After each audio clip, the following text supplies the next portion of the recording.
Assalamualaikum warahmatullahi wabarakatuh. Selamat pagi anak-anak semua. Mudah-mudahan kita selalu dalam lindungan Allah Subhanahu wa Ta'ala.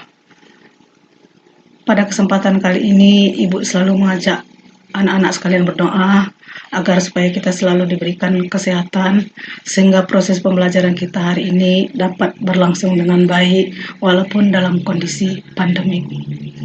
Pada kesempatan kali ini kita akan mempelajari materi tentang reproduksi pada tumbuhan dan hewan. Dengan segala kebesarannya, Allah menciptakan makhluk hidup dengan segala kebutuhannya. Adapun tujuan pembelajaran kita pada hari ini, melalui proses pembelajaran ini nanti, Ibu mengharapkan anak-anak semua dapat menjelaskan pengertian reproduksi aseksual dan seksual pada tumbuhan. Kemudian tujuan yang kedua, anak-anak semua dapat menyebutkan macam-macam reproduksi aseksual pada tumbuhan. Nah, pada proses pembelajaran kali ini, kita hanya akan mempelajari proses atau reproduksi aseksual pada tumbuhan. Nah, di pertemuan berikutnya, baru kita akan mempelajari materi tentang reproduksi seksual pada tumbuhan. Selanjutnya, di sini Ibu menampilkan suatu bagan reproduksi pada tumbuhan dan hewan. Reproduksi pada tumbuhan ini dapat berlangsung dengan dua cara, yaitu dapat berreproduksi secara vegetatif dan dapat berreproduksi secara generatif. Nah, tumbuhan yang bereproduksi secara vegetatif artinya tumbuhan itu berkembang biak secara seksual tanpa melalui proses perkawinan. Nah, pada kesempatan kali ini hanya materi khusus mengenai reproduksi aseksual pada tumbuhan. Mungkin anak-anak dapat melihat pada saat ini betapa banyak sekali hasil-hasil dari produk di bidang pertanian yang dihasilkan dari hasil perkembangbiakan secara aseksual. Itu semua dilakukan oleh manusia guna untuk memenuhi kebutuhan hidup manusia. Mungkin anak-anak sudah ada yang tahu, sudah pernah membaca apa itu perkembangbiakan secara aseksual. Perkembangbiakan secara aseksual atau reproduksi vegetatif yaitu proses menghasilkan individu baru tanpa melibatkan proses fertilisasi atau proses perkawinan, khususnya di sini pada tumbuhan. Nah, fertilisasi itu sendiri anak-anak merupakan proses peleburan inti sel sperma dengan inti sel telur, di mana pada reproduksi vegetatif ini tidak terjadi proses peleburan melalui fertilisasi. Jadi proses perkembangbiakan vegetatif ini artinya proses reproduksi tanpa melalui proses perkawinan. Nah, mungkin anak-anak sudah ada yang tahu ya, sudah pernah melihat atau memperhatikan di sekeliling rumah atau tempat tinggal kalian. Jadi reproduksi vegetatif ini terbagi menjadi dua. Ada reproduksi vegetatif alami, ada reproduksi vegetatif buatan. Nah, untuk reproduksi vegetatif alami, ini terdiri atas berbagai macam, seperti dengan spora, dengan fragmentasi, umbi lapis, umbi batang, dan stolon.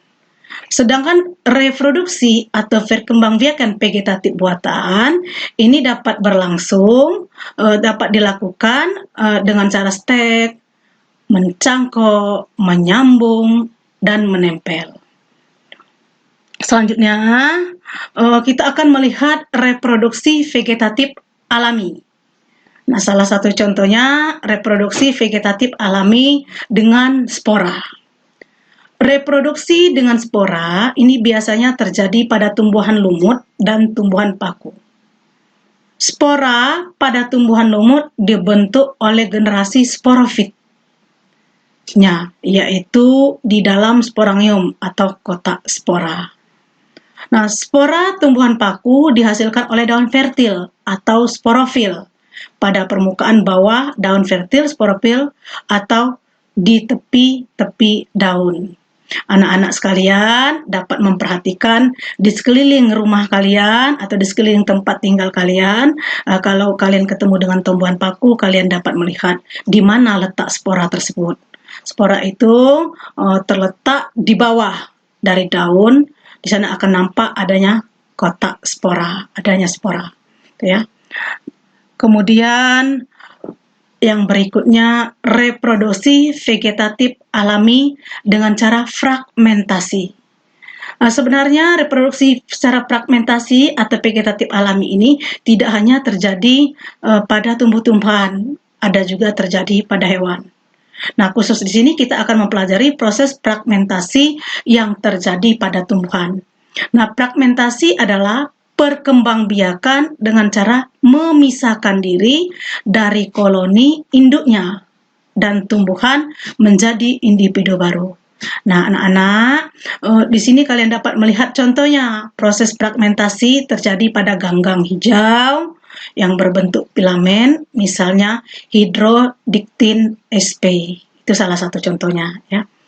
Kemudian perkembangbiakan atau reproduksi vegetatif alami dengan tunas. Nah, biasanya tunas ini muncul pada tumbuhan yang telah dewasa atau tumbuhan yang sudah tua. Tunas ini dapat muncul dari akar, batang, atau daun. Nah, pembentukan tunas pada batang ini misalnya bisa terjadi misalnya pada tumbuhan bambu, tebu, dan pisang. Kemudian pembentukan tunas pada akar. Jadi satu tadi pembentukan tunas pada batang, yang kedua pembentukan tunas pada akar. Nah, pembentukan tunas pada akar misalnya pada tumbuhan cemara, tumbuhan sukun, mungkin anak-anak tahu, dan kesemak. Kemudian yang berikutnya pembentukan tunas pada daun, yaitu pada tumbuhan sosor bebek. Anak-anak tahu semua sosor bebek kan? Banyak terdapat di sekeliling rumah yang ditanam biasanya oleh penduduk, oleh manusia sebagai tanaman hias. Kemudian tunas yang muncul selain pada batang atau tunas dinamakan tunas adventif atau tunas liar, contohnya tadi yaitu tunas pada sosor bebek. Nah, jadi kembali saya ulang, reproduksi alami dengan tunas ini biasanya ada yang muncul pada tumbuhan yang telah dewasa atau tua, misalnya tumbuhan ini dari akar, batang, dan daun. Jadi pembentukan tunas pada batang misalnya terjadi pada tumbuhan bambu, tebu, dan pisang. Dan yang kedua, pembentukan tunas pada akar, yaitu misalnya pada tumbuhan cemara, sukun, dan kesemek. Kemudian tunas pada daun pada tumbuhan sosor bebek atau di sini juga disebut dengan tunas adventif. Selanjutnya reproduksi vegetatif atau perkembangbiakan vegetatif alami dengan umbi lapis. Nah, ini banyak kita temui atau kita jumpai dalam kehidupan sehari-hari. Contohnya diantaranya yang pertama umbi lapis adalah batang yang tumbuh di bawah tanah. Kemudian cirinya lagi, ciri yang pertama itu ya, cirinya umbi lapis itu adalah batang yang tumbuh di bawah tanah. Kemudian yang berikutnya, umbi lapis menggelembung, berair, dan memiliki sisik-sisik daun, berfungsi sebagai cadangan makanan. Nah, itu contohnya. Kemudian ciri yang berikutnya lagi, umbi lapis yang memiliki tunas samping, dalam kurung atau sama dengan anak umbi lapis, yang tumbuh di antara daun. Tunas samping akan tumbuh menjadi individu baru dan memisahkan diri dari induknya. Contohnya yaitu bawang merah daffodil. Jadi contohnya yaitu bawang merah. Jadi contoh tumbuhan yang bereproduksi vegetatif alami dengan umbi lapis yaitu pada bawang. Nah, anak-anak, berikutnya ini ada reproduksi vegetatif alami dengan umbi batang. Nah, mungkin ini merupakan salah satu contoh tumbuhan yang tidak langka lagi bagi kita, karena biasanya umbinya ini sering kita manfaatkan sebagai bahan makanan kita, yaitu kentang. Nah, umbi batang ini adalah batang yang menggelembung di bawah tanah. Umbi batang ini berisi cadangan makanan. Jadi pada umbi batang terdapat mata tunas yang kelak tumbuh menjadi tumbuhan baru. Umbi batang terdapat antara lain, contohnya ini yaitu pada kentang. Nah, berikutnya ini ada reproduksi vegetatif alami dengan rizom. Rizom adalah batang yang tebal dan tumbuh di bawah tanah. Nah, pada rizom ini terdapat tunas dan sisi-sisi daun. Jika rizom terpisah dari induknya, maka akan tumbuh menjadi induk baru. Nah, rizom ini terdapat pada tumbuhan Zingiberaceae atau dahlia dan beberapa jenis rumput-rumputan dan jahe-jahean, ya. Nah, disinilah contohnya. Jadi saya ulang sekali lagi, reproduksi vegetatif alami dengan rizom. Ini contohnya yaitu jahe, dahlia, kemudian berbagai macam temu, ya, ada temulawak dan sebagainya, dan beberapa jenis rumput-rumputan. Berikutnya itu reproduksi secara vegetatif alami dengan stolon. Stolon itu sama dengan geragi. Nah, stolon ini sering kita lihat pada rumput-rumput liar. Pada rumput-rumput liar yang ada di pekarangan rumah, di hutan-hutan.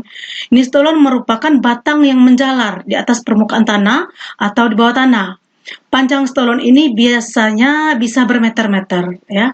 Di sepanjang stolon akan tumbuh tunas-tunas liar yang kelak pada potongan-potongannya tumbuhan ini akan tumbuh menjadi individu baru. Stolon yang menjulur di atas tanah, misalnya salah satunya contohnya pegagan, kemudian atau centella asiatic. Kemudian ada lagi contohnya strawberry atau Fragaria vesca. Sedangkan yang menjalar di bawah tanah misalnya rumput teki yang banyak sekali terdapat di halaman rumah atau Cyprus rotundus, ya. Nah, jadi reproduksi secara vegetatif alami dengan stolon atau geragi ini salah satu contohnya yaitu pegagan, kemudian stroberi, kemudian rumput teki. Nah, apabila tumbuhan ini dipotong, maka potongan tumbuhan ini nanti akan tumbuh menjadi individu baru. Nah, selanjutnya ini ada kalau tadi kita sudah mempelajari tentang reproduksi vegetatif alami, nah selanjutnya kita akan mempelajari tentang reproduksi vegetatif buatan. Nah, seperti yang sudah saya sampaikan di awal pembelajaran kita tadi, bahwa pada saat sekarang ini sungguh luar biasa nikmat yang banyak kita terima dari hasil proses perkembangbiakan vegetatif buatan. Dari contohnya seandainya dahulu, ya, saya teringat di zaman sewaktu saya masih kecil, itu saya hanya mengenal mungkin beberapa buah tomat yang saya ketahui pada umumnya dulu adalah tomat-tomat yang kecil seperti buah stroberi. Nah, seperti kita ketahui sekarang ini salah satu contohnya tomat itu sudah kita temui berbagai macam jenisnya. Ada tomat yang bergerigi, ada tomat yang kecil, ada tomat yang besar seperti buah apel. Begitu juga dengan buah-buahan yang lainnya. Sungguh nikmat yang luar biasa dari hasil reproduksi vegetatif buatan yang telah dilakukan dengan berbagai macam cara oleh manusia. Nah, salah satu contohnya reproduksi vegetatif buatan di sini adalah dengan stek.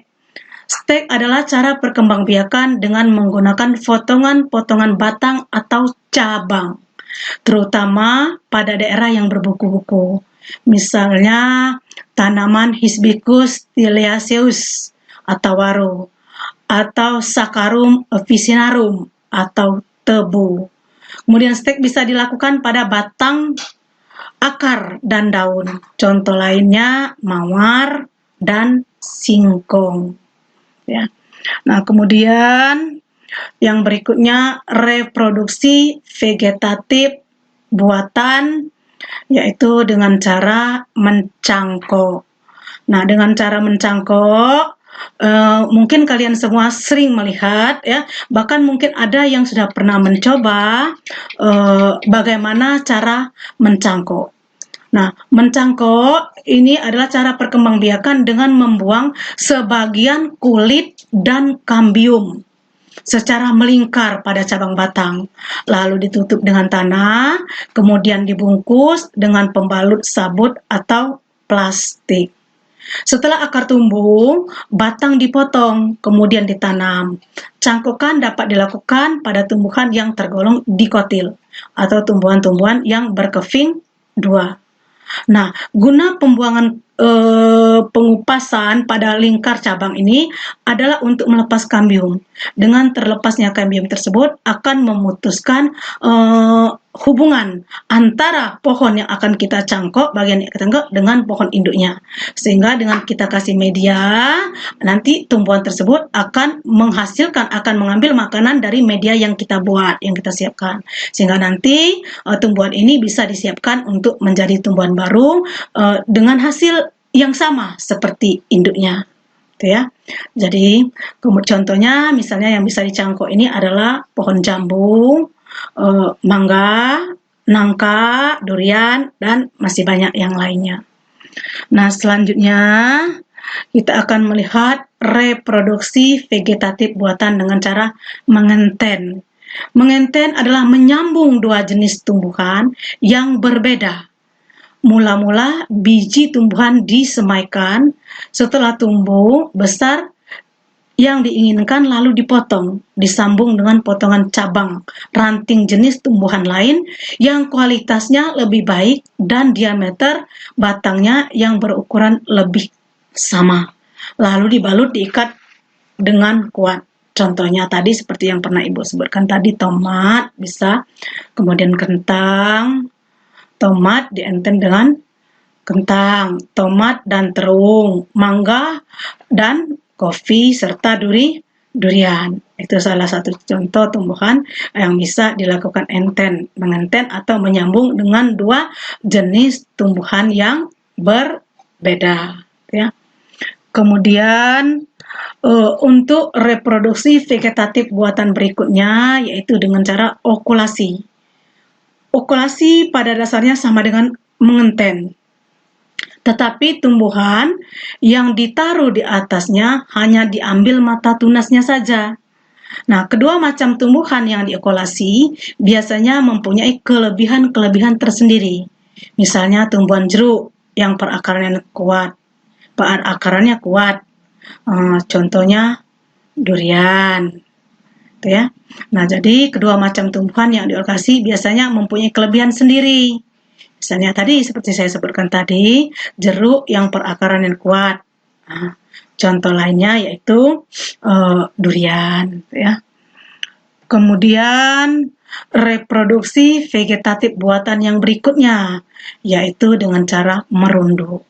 Nah, merunduk ini adalah anak-anak sekalian, merunduk ini adalah menundukkan cabang batang tumbuhan hingga masuk ke dalam tanah. Nah, jadi pada bagian yang ditimbun tanah tersebut, kemudian akan tumbuh akar. Setelah perakarannya tumbuh kuat, lalu di batang dipotong dan dipisahkan dengan induknya. Contohnya yang bisa dirunduk yaitu pohon alamanda, apel, dan melati. Itu salah satu contohnya. Nah, setelah penjelasan dari Ibu tadi, kita dapat mereview ulang, kita dapat mengulang kembali, atau dapat menyimpulkan bersama bahwa proses perkembangbiakan secara vegetatif yaitu proses perkembangbiakan tanpa melalui proses fertilisasi atau tanpa melalui proses perkawinan. Di mana proses perkembangbiakan vegetatif ini dapat terjadi dengan dua cara, yaitu proses vegetatif secara alami, proses vegetatif secara buatan. Nah, proses vegetatif secara alami diantaranya yaitu dapat berkembang biak dengan spora. Contohnya tadi pada tumbuhan paku dan lumut. Untuk proses perkembangbiakan vegetatif berikutnya yaitu dengan cara fragmentasi. Fragmentasi atau pemotongan bagian badan yang nanti akan tumbuh menjadi induk yang baru. Kemudian contoh reproduksi vegetatif yang berikutnya yaitu dengan cara tunas. Misalnya pada cocor bebek dengan tunas adventif, kemudian dengan tunas akar misalnya pada cemara, sukun, dan kesemek, kemudian pembentukan tunas pada tumbuhan bambu dan pisang. Nah, kemudian vegetatif alami yang lainnya yaitu dengan cara umbi lapis, misalnya pada bawang, umbi batang, misalnya pada kentang. Kemudian dengan cara rizom atau akar yang tebal yang tumbuh di bawah tanah, contohnya misalnya pada jahe, kemudian dahlia, dan beberapa jenis rumput-rumputan. Selanjutnya dengan cara stolon atau geragi yang sering kita lihat di halaman, khususnya di tanah-tanah yang lembab, itu berupa rumput liar yang menjalar. Contohnya misalnya pada rumput teki, kemudian pada stroberi, dan pada tumbuhan pegagan.